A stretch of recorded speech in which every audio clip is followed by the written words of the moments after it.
Welcome to the Online Digital Marketing Podcast. We'll be discussing marketing strategies, trends, and tips that will help your business succeed in the digital age. Every episode, we'll be interviewing industry professionals and providing valuable insights on how to leverage digital tools for maximum engagement and ROI. Don't forget to subscribe so you can stay up to date on the latest trends in online marketing.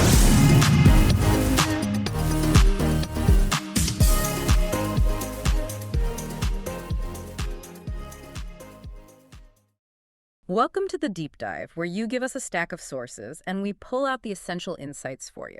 It's basically the ultimate shortcut to being well-informed. Today, we are getting into what is really an operating manual for building, an unbreakable sales pipeline. And this isn't about little hacks or tips. No, not at all. This is about discipline. Right. And the sources, they kick off with a pretty harsh truth, but it's a necessary one.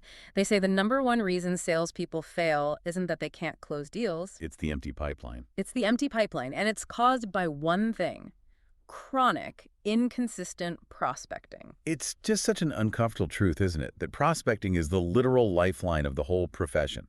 If you treat it like it's optional, something you do when you have time. You're just guaranteeing a slump down the road. Exactly. So our mission today is to help you turn that, sporadic activity into a system, something reliable and predictable. Absolutely. We're going to distill the core mindsets, the daily non-negotiables, basically the mechanics, the math, and the psychology you need to keep that pipeline full all the time. And you should really think of what we're talking about today as an insurance policy. Mm-hmm. I mean, when you apply these standards, that daily, almost fanatical activity, it shields you, it protects you from those future revenue dips. So it stops being a chore. It stops being a chore, and it becomes the professional discipline that actually safeguards your income, your stability. Okay, so before we even get to the dialing or the emailing, we have to talk about the mind, the mindset. The why behind the what. Exactly. You can have the best tech stack, the perfect product, but if the mental framework isn't calibrated, then the activity just won't happen. Not consistently anyway. Right. And the sources, they identify seven critical mindsets that define what they call the fanatical prospector. And these are really the underlying traits that let a seller, sustain the rejection and maintain that consistency. It's things like optimism, competitiveness, confidence, Relentlessness. sheer relentlessness. That's a huge one. It's about refusing to take no for an answer, or at least refusing to accept not now as a permanent state. And the final three are so critical for efficiency, which I think sellers can forget. A thirst for knowledge. Always researching. Yeah, being systematic, having a process, and finally, adaptability, because the market's always changing. And if you kind of wrap all 7 of those traits into one big principle, it's what they call the CEO mindset. The CEO mindset. You have to treat your territory and your calendar like it's your own business. You are the CEO of your results. And that's critical because it forces you to stop waiting. Stop waiting for marketing to send you the perfect lead. Or for the economy to get better. You take complete ownership for generating your own opportunities. And that framework, that CEO idea, it brings you face to face with the things that stop good sellers, right? The authors highlight what they call the 3 Ps. Yes, the 3 Ps: procrastination, perfectionism, and paralysis. We all know them. Oh, we all deal with them. Procrastination is, putting off the hard calls. Perfectionism is rewriting that email script 5 times when you should have just sent the first draft. But paralysis. Paralysis is the killer. It's that analysis paralysis from overthinking, which I say, is this the right list? Maybe I'll just check LinkedIn one more time. It's all that time spent just staring at the list instead of taking action. But why is it so mandatory to get this psychological part right before we even touch the mechanics? Because if you don't truly address the belief that you are 100% responsible for your results, the second you hit any friction or rejection, you'll just default back. Back to blaming other things. You go right back to blaming external factors. If you think your empty pipeline is marketing's fault or the product's fault or because it's a slow season, you will never sustain the discipline required. Consistency starts with psychology. The mechanics come second. Okay, so let's shift from mindset to mechanics. The daily stuff that actually governs success. And the sources are really clear on this. The single most important discipline is time management. And protection. Time management and protection. Protection, okay. This is where we have to stop treating prospecting like a like a fill-in activity you do between other tasks. You have to block out your prime hours. Those times when your prospects are actually available. Right, and you block it out specifically for outbound activity. And here's the crucial part. Those blocks have to be sacred. Sacred. Fiercely protected from every possible interruption. No checking email, no internal meetings, no admin work. If your calendar says power hour, you enforce that boundary like your livelihood depends on it. Because as you're about to explain, in 90 days, it absolutely will. It absolutely will. And the reason for protecting that time so aggressively, it all comes down to the math.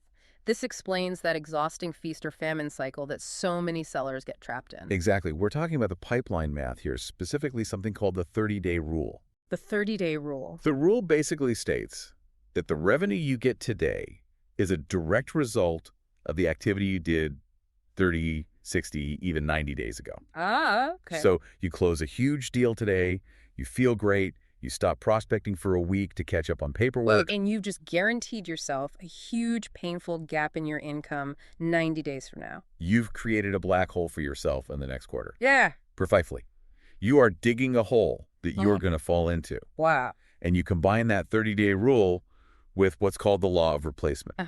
Pipelines are leaky. It's just a fact. Deals close, they stall, they get lost. They get pushed to next quarter. Right. So you have to be continuously replacing every single opportunity that leaves the pipeline with a new one. Otherwise, you're just guaranteeing a slump. So this all boils down to knowing your numbers, your personal ratios. The activity targets can't just be random. They have to be reverse engineered from your actual goals. Let's put some numbers to it because this is where it gets really actionable. Let's say your goal is to close 2 big deals this quarter, and you know your personal conversion rate. Maybe it takes you 10 meetings to get 5 proposals, and out of those 5 proposals, you close 2 deals. Okay, so 10 meetings for 2 deals. Right. And let's say you also know it takes you 100 dedicated attempts, calls, emails, whatever, to book just one of those meetings. So wait, to get the 10 meetings I need for my 2 deals, I'd need 1,000 attempts. 1,000 attempts this quarter. Now divide that by, say, 60 working days. And suddenly you know your absolute minimum daily activity target. It's not a guess anymore. It's math. That's the reverse engineering. That's it. And if your average deal is, say, $10,000 and your attempt to close ratio is 1 to 500, then every single call you make is mathematically worth $20 in future revenue. That reframes things, doesn't it? It makes skipping that call a lot more expensive. A lot more. It makes prospecting feel a lot less optional. Okay, so we've blocked the time, we've done the math to figure out the volume. Now let's talk about making sure the activity is actually purposeful. The sources say every single touch a call, an email, a DM has to have one of 4 objectives. 1 of 4? If it doesn't, you shouldn't be doing it. So what are they? Well, the first 2 are pretty obvious. The primary goal is usually to set an appointment, get that discovery call or demo on the calendar. Right. Second, if you can't get the appointment, your goal shifts to gather and qualify information. Or, just as importantly, to disqualify them so you don't waste more time. Okay, so set a meeting or get info. What about the other 2? The third is to close smaller transactional sales right then and there, if your business model allows for that. But the fourth is the one that's so often overlooked, and it's a long-term strategy. Which is? To build familiarity. You're just planting seeds. Yeah. You're making sure they recognize your name, your company's name, so that when their buying window actually opens in 6 months, you're not a stranger. I like that clarity. That means no more calls just to check in. Or touch base. Every interaction moves a specific needle. But all this targeted outreach needs a high-quality list. You can't just be dialing randomly. That wastes those sacred primetime hours. Oh, absolutely. Random lists get random results. That's where the authors introduce a tool for list management they call the prospecting pyramid. The prospecting pyramid. It's a strategic way to manage your list that tells you how to spend your time. At the very top of the pyramid are your A-list accounts. High value, active prospects, perfect fit. They get the most focus. The most intense, multi-channel focus. Below that are your nurturing targets, good fits, but maybe not actively looking right now. And the bottom is just raw, unqualified names. So the pyramid isn't just for sorting, it's about allocating your energy. It gives you permission to spend, say, 80% of your time on the top 20% of your list. Because that's where the revenue is today. Powerful lists generate powerful results. And disciplined list management makes sure that when you sit down for that sacred prospecting block, you know exactly who you're calling and why. It drives efficiency. So we have the why, the how often, and the what for. Let's get into the channels. The sources are really big on a balanced prospecting methodology. What happens if a seller just leans too hard on one channel, like only sending emails? You become incredibly easy to ignore. A balanced methodology means you're using a mix of everything: phone, email, social, text, referrals, even in-person visits, to maximize your chances of connecting. If you only send emails, you're just banking on luck and timing. I know cold calling gets a bad rap these days, especially with all the digital outreach tools. Do the sources say the phone still works? They are crystal clear on this. Cold calling still works. It's often the most direct, high-velocity path to an actual conversation. It should be the foundation. But it needs to be supported. It has to be strategically supported. Social media, for instance, is reframed as an amplifier. You use it to build your brand, to research trigger events like when a prospect gets a promotion or their company gets funding, but it's not a replacement for direct outreach. And what about text messaging? That one feels like it walks a fine line between being effective and being, intrusive. It's high velocity for sure, but it absolutely requires context. Text is best for things like confirmations, right? Confirming our meeting tomorrow, or for quick, polite follow-ups when you already have some kind of relationship. Not for a long sales pitch. Oh, never. A long sales pitch by text is almost guaranteed to fail. It has to be brief and respectful. So when you combine all these channels into a sequence, a call, then an email, a LinkedIn view, another call, you start to build what the sources call the law of familiarity. The law of familiarity is so simple but so powerful. It just says that people are way more likely to engage with and take meetings with people they feel they know, even just a little bit. It lowers that psychological barrier. Completely. And that familiarity isn't built in one magic touch, is it? It's built over time. Weeks, maybe months. Exactly. It's built through multiple, varied, consistent touches. Think of it like painting. Each channel is a different color. A warm prospect might only need a few touches, but a completely cold name, they might need a dozen touches across 4 or 5 different channels before they feel comfortable enough to really engage. Okay, this level of consistency and rhythm, it demands a really strong structure. The sheer volume of this activity requires organization. Which brings us to the CRM. The CRM. The Customer Relationship Management System.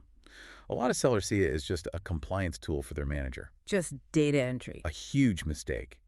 The CRM has to be viewed and used by the seller as their personal operating system.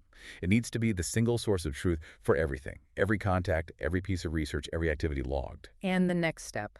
Critically, it must always contain the next step for every single prospect. If it's not in the CRM, it didn't happen, and you can't track your 30-day rule.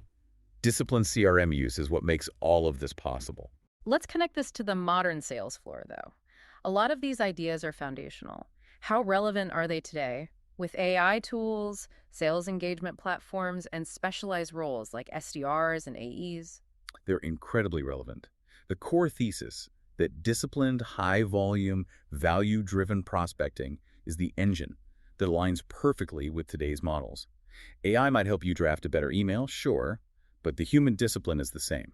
And for anyone listening who might not be deep in sales lingo, an SDR is a sales development rep. They're focused on the outbound prospecting and qualifying. And the AE, the account executive, takes that qualified opportunity and works to close it. Both of those roles need this fanatical discipline. One for volume on the front end, the other for making sure their pipeline stays full. The math, the list quality, it all plugs right into the modern tech stack. The sources spend so much time on the action, but the final challenge really seems to maintaining the mindset when that action results in rejection. That guidance on emotional control feels essential. It is the final psychological hurdle, isn't it? The key is to focus on the volume, not the outcome of any single interaction. You have to maintain that emotional control and realize that most no's are really just not now. They're not a personal rejection. Exactly. They require nurturing through consistent outreach, not just being abandoned after one no. But let me push back on that for a second.